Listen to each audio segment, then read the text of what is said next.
So hello and welcome back. स्वागत छ तपाईँहरू मेरो अर्को नयाँ भिडियोमा। सो आज चाहिँ अब अस्ति हामीले एबिआरमा घाँस रोपेको थियौँ। अब त्यसको अपडेटको बारेमा के भयो त, घाँस रोपेको थियो उम्रियो कि उम्रिएन, सरे कि सरेन भन्ने बारे हो। सो म चाहिँ अहिले यही छतमा बसिरहेको छु। सो हेर्ने त म चाहिँ अहिले छतमै छु अनि अस्तिको घाँस चाहिँ अलमोस्ट लगभग प्रायः जस्तो सर्यो अनि अरू सर्दैछ।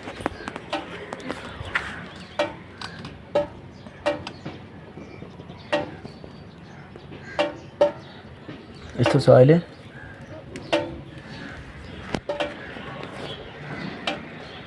घाँस चाहिँ सर्न टाइम लाग्नुभयो तर सरेपछि चाहिँ एकदम सही देखिन्छ भन्ने आशा छ। हेरौँ अब त्यो अस्ति रोपेको मैले जो फुलवाला भनेको थिएँ मैले, घाँस जो चाहिँ मलाई एकदम राम्रो लाग्यो भनेको थिएँ त्योवाला नै सर त्यहाँ फुल फुल्दो रहेछ है। यस्तो भइरहेको अहिले यसमा चाहिँ फुल फुल्दो रहेछ। सरे यो घाँस सर्यो अनि त्योवाला त्यहाँनिर छ। लगभग घाँस चाहिँ राम्रोसँग सऱ्यो।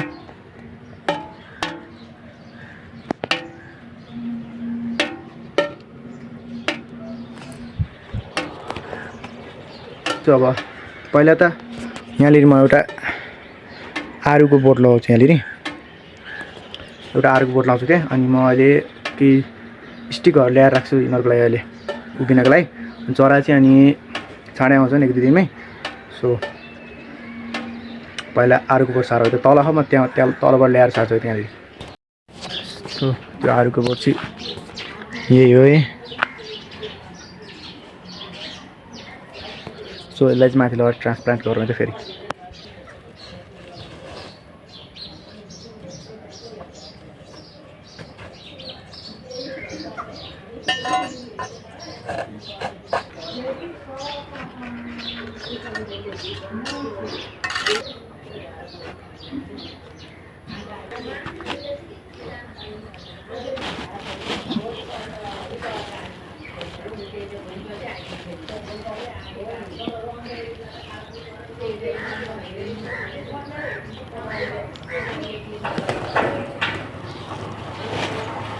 ल फाइनली मैले हेलो हेरेँ, यसको मैले झरा एकदम सेक्योर बनाएर लिएर आएको छु है।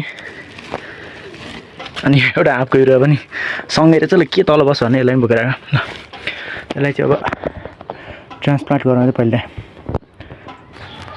ल प्लान्टिङ भयो यसलाई।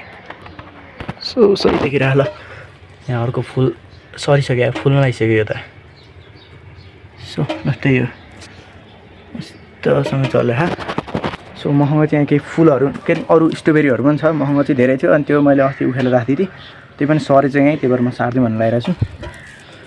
यहाँ यो सब स्ट्रबेरी जति भित्रै सारिदिनु पऱ्यो, जरा हालिसकेछ। सो यसलाई ट्रान्सप्लान्ट गरिदिउँ भित्र होइन, त्यसपछि आउँछ यता।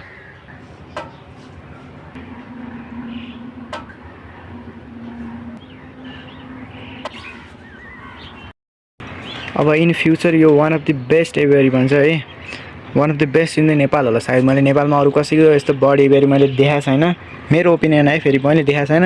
यदि तपाईँहरूलाई कसैलाई थाहा छ भने चाहिँ कमेन्ट गर्नु है, नत्र वान अफ द बेस्ट भन्छ कि नेपालमै।